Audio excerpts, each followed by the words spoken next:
ఇప్పటికీ కూడా వింటూ ఉండిపోయారు అనమాట. అంశివుడు ఇవన్నీ కూడా దృష్టిలో జరిగినవే.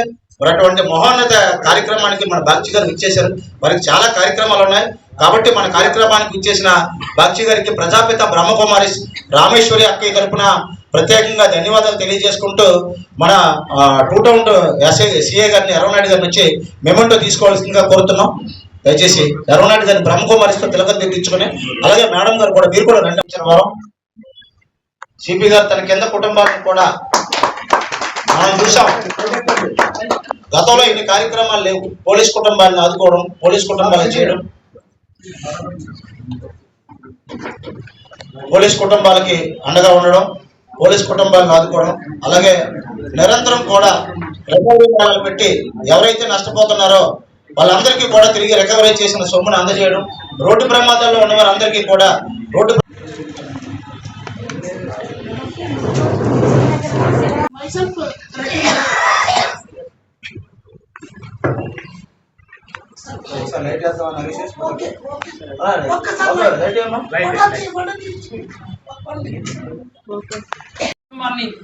ఒకే ధర్మము, ఒకే రాజ్యము, ఒకే భాష ఉన్నట్టు రామరాజ్యం స్థాపన అవుతుంది. ఈ శుభ సందర్భంగా పరమేశ్వరుని కృపా కటాక్షాలు అందరికీ కూడా లభ్యమవుతాయి.